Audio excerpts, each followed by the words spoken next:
honored to be part of that. And when it comes to the scholarship, it is for women and people, and women especially who find it difficult to say fund themselves. Say as women, if we want to make a career, usually the society looks at a successful woman as a good housewife or the roles that we play at home.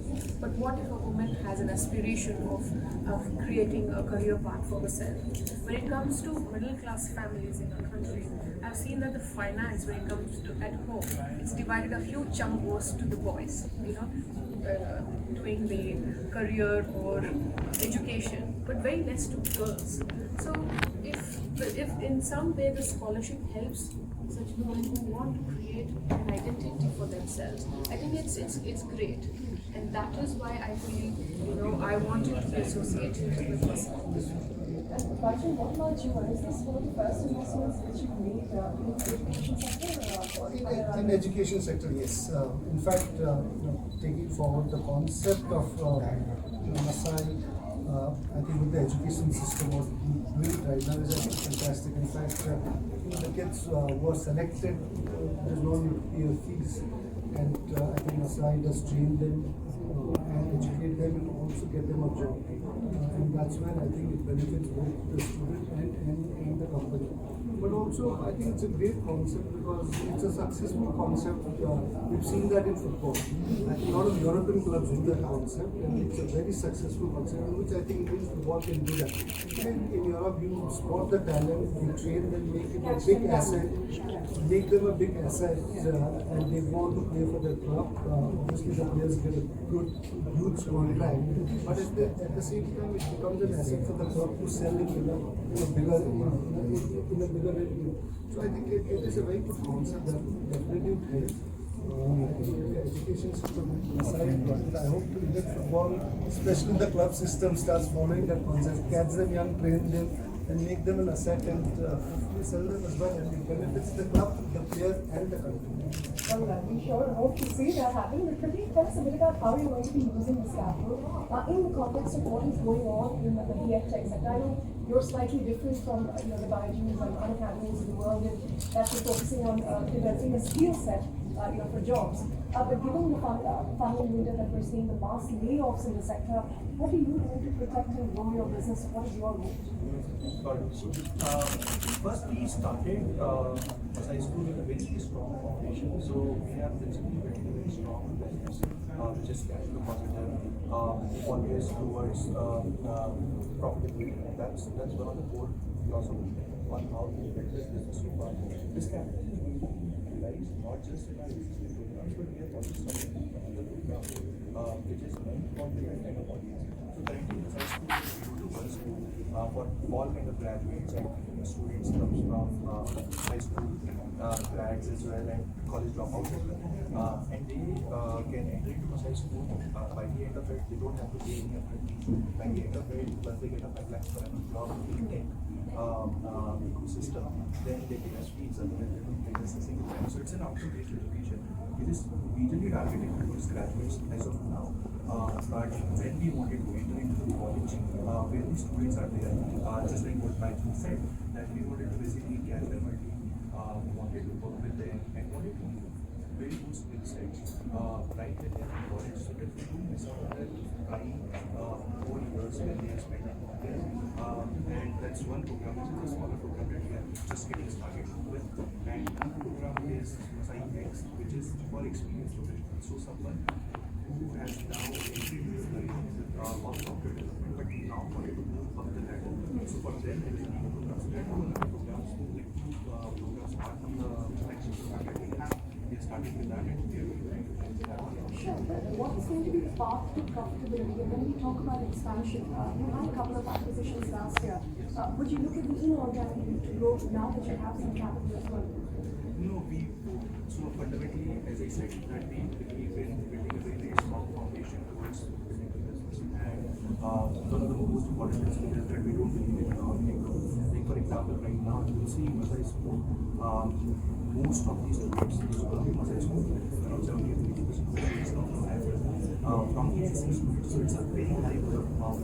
from the existing student base, just bringing in more students, and that's, I think, the flywheel which is rotating, and we are building very, very strong community of Masai School students, which is basically, we don't need to basically invest on an organic growth and all. We would be focusing on organic growth, but it is so rapid that it is going to be a very fast moving station. So we'll get back to your future plans, but Ari, let me come back to you. The IPL for women is finally around the corner. It may be a reality next year. I wanted to get your future plans. I know you announced your retirement. Would you look to make a comeback? Well, I've kept all my options open as a player, as someone who wants to mentor the team, or probably a stakeholder. But right now, because there yet to be more concrete information as to how the bidding is going to be or whether the player is going to be auctioned. So we'll get to know in a few weeks' time. So depending on that, I will take a call. But it's great that finally women's IPL is going to go on floor next year. But do you really think cricket for women is turning, it's at an inflection point? Finally, we're seeing BCCI talk about pay parity after all of these years, and we have IPL for women coming into play. Is this turning point with the I think it's a huge, I would say, milestone sort of a thing when it comes to women's cricket in our country. We've got central contracts in 2016. I think for any change to happen, it will take some time. It doesn't happen overnight, and the team has been doing well since 2017. There's been immense growth in the popularity of the sport in our country and globally. There is fan base for players for the sport. So everything comes at the right time, I guess, and this is definitely going in the right direction. If we ever have to see women's cricket touching the same way as what men's cricket is as of today, then I think this step definitely goes in a long way. What about the state of football in Bhaichung? I mean, it's been more than 50 years since India even qualified for the World Cup. What really can be done at the grassroots level to really bring up the state of football? We're 104 ranked by FIFA as a group. I think the biggest challenge in the grassroots level is we need to make sure we get good coaches to train. They have playing facilities around, and also competition for the kids in that age group. I think that is where the biggest challenge lies. Until and unless we don't give 10 to 15-year-old kids who are playing football one competitive match a week, and also give them some coaches to train, then it becomes very, very challenging. I think it's a very challenging process. It's difficult, but I think we need to have first is people wanting to do that. It has to come from their heart to really do it. People involved with football from district level associations to state, and then the federation has to have that will to really go down there, promote the sport. And until and unless that will doesn't come in, it becomes very, very challenging. And at the moment, I think we're still lacking that commitment from people who are associated with the game. Because India is a cricket crazy nation. The kind of attention that cricket gets, whether it is from fans, whether it is in revenue that it generates, is disproportionately skewed towards cricket. Not football as much. Because all the money is taken by cricket, so it's not for football.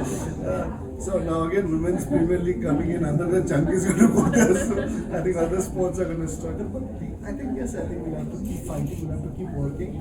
At the same time, I think it's not about blaming cricket or anything else. First is to organize your own house straight. I think that's the biggest challenge of any other federation. And especially with football, I think we've not really got that knowledge and idea to really implement it. And sadly, I think again, I feel like looking at under 17 World Cup, what we just saw, we could see that the amount of matches, the kind of exposure, the kind of platforms, the kind of training they get. Speak to any of the girls, they hardly get any matches or training facilities compared to the girls from USA or any European country. So until and unless you actually don't give them a competitive match and a good training facilities, then it becomes very, very difficult to really produce that quality players. At the end, it's the players that can take football forward. And if you don't produce the players and just not produce, they're reaching the senior national, we've got to start focusing on grassroots. That's, I think, where our challenge is. I have to ask you, since the World Cup is coming up very soon, who are you going to be rooting for now that India has not made it? Yeah, I think it's the last World Cup for Messi and Ronaldo, but I would go for Messi. I hope he wins it and retires from World Cup. And Mithali, what about you? The T20, we're going to see the finals this weekend as well. India, England, New Zealand, and Pakistan. What's your sense of winning? Well, I'm rooting for India all the Of way. course. There is no doubt in that. But yes, the semis is going to be a tough thing because we are against one of the best sides which play this format. But having said that, it is on that particular day which team absorbs the pressure and plays the best cricket. We'll see. Pradeep, to come back to you, at Masai, you're not playing a T20, right? You're playing a longer term match. Tell us about your future plans. Any plans of going public over the longer term? If you could give us some targets that you're hoping to achieve before you take that step. So we currently have close to 7,000 students studying with us across different platforms. We have been doing graduate days over 2,000 students. We will have a 7.5 LPA, which is higher than the right now. And we intend to basically focus on the organic growth from here onwards. The idea is that once we achieve the number which is 25,000 students graduating and getting placed every from us, that's what we will be and that What is the timeline that you're looking at? it's around 2.5 years. 2 to 2.5 years. And how much funds have you raised so far, and how is the company valued at the moment? So we have raised roughly around 25,000 so far across 4 different rounds, and that includes the existing ones as well, which is the technical round. On the valuation side, I think I prefer to undisclosed at the moment, but we have grown from last fundraise to this one. It's a substantial jump. Very substantial jump. Moving away from that investment again, back to you. You've been a football legend. You've taken it into politics, and now you've joined this hand as an investor. What is your long-term plan? I mean, do you see yourself investing in more and more companies? Do you think politics is going to take more of your time? I think in terms of, I have my own startup. It's not a startup now, it's a 10-year-old company. It's one of the biggest grassroots football programs in India for Bhaichung Bhutia football schools. And today we've got more than 4,000-5,000 kids training every day. We've got 5 residential centers all across India. We've been able to produce at least 10 players that has gone on to play for India in different age groups. So yeah, I think we've already set it. We also have the investors coming in with PDFs as well. So yes, and I think politics, it's been last 3 years. It's a small regional party because I think in India But it has expanded fast. I mean, the 3 years, we've been able to make a big impact. I think what has happened is now, I think in India everything is politics. If you do anything, politics is involved. We had a few weeks ago, a month ago, we had a federation election which was supposed to be non-political, but it was completely political. So I think you've got to live with it, and if tomorrow any policies for sports or football has to be brought by the politicians who are in power.